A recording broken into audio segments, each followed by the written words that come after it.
दिनै गावनि नखरावनो गावजों जुदि गावजों गावनो मिलायनो हायाबा बिटिसि बासि हेलौ लोगोफोर वेलकाम टू बेक माय इउट्यूब चैनल नोंथांमोन साफ्रोमखौबो आंनि बे बर' इउट्यूब चैनल फिन खनसेबाव बरायहरनाय जाबाय ना लोगोफोर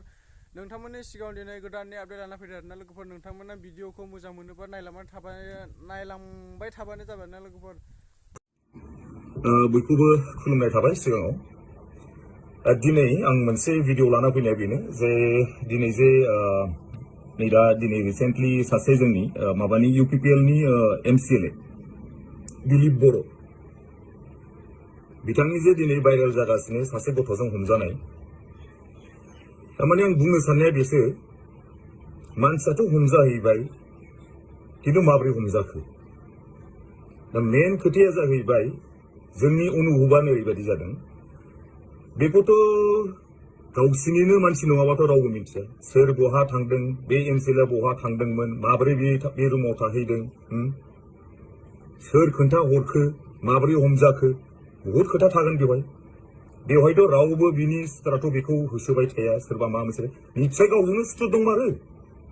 गावनि पार्टियावनो सुथुरा दंमारो बे दिलीप बर'जों दिनै आं मोनसे खोथाखौ बुंनो सानगोन दिनै माबा मोनसे थानोबो हागौ दिनै टिकेटनि दावरावबो थानो हागौ बिनि समस्थियाव जाहाथे बिनि टिकेटखौ केन्सेल खालामनो थाखायबो गावसिनि मानसियानो थुनज्लायनानै बेखौ हमहोदोंबो जानो हागौ खोथाया बेसो दिनै सासे बे बयसियाल मानसि दिनै बेबादि मानसिखौ दिनै खौरां बिजोंनि बा ससियेल मिडियानि थ्रुयै बेखौ बेबादि भाइरेल खालामनायाथ' बिराद गाज्रि जादों मानो होनोबा बेहा बिसि फिसा गोनां मानसि बयसियाल मानसि बेखौ बेबादि खालामनाया एकदम अन्याय जादों बिदि खालामनाङामोन मानो होनोबा दिनै गावनि पार्टियावनो दिनै बेबादि दावराव दिनै गावनि पार्टिनि सोरबा गावजों सिनायलायनाय मानसि नङाबा बे बहा थादों बहा थायाखै सोरबा खोन्था हरग्रा गैयाबा माबोरै मिथिनोमोन मेन खोथाया बिसो माबोरै मिथिनोमोन दिनै बिमायनि फिसाजो ना सोर जोंनो बेखौ नाङा दिनै मानो बेबादि हमजाहैखो सोरनि थ्रुयै हमजाहैखो मेन खोथाया बे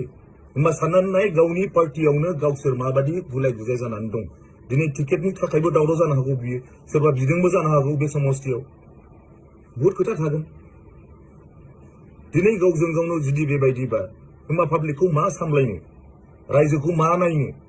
जोंनि बिटिसिनि रायजोबासिखौ मा नायनो बिटिसि बासिखौ माबादि नायनो गावजों गावनो बेबायदिबा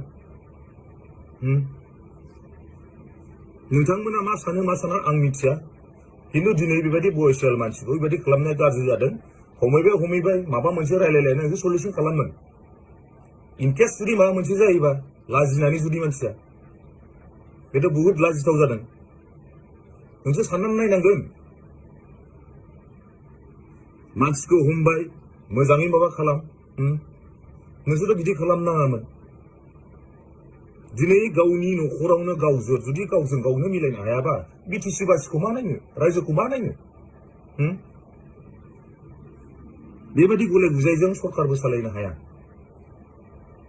मानो होनोबा दिनै साननानै नायोबा बहुद गोथौ थागोन बे खोथायाव दिनै गाव बहा बबे रुमाव दंहैयोमोन बबे माबायाव थादोंमोन निश्चय बेखौ खोन्थाग्रा सासे मानसि थागोन गावजों गावनो नायलायनो हाया नोंसोर मा सानो नोंसोर कमेन्ट आरो जोबथारनायाव नोंथांमोननिसिम मोनसे खावलायहरनाय आरोना लोगोफोर जायफ्रा दासिमबो साबसक्राइब खालामनायखौ होननानै साबसक्राइब खालामनानै होलांदों आरोना लोगोफोर आरो लाइक दाबायनानै होलांदों आरोना लोगोफोर जाहाथे बेफोर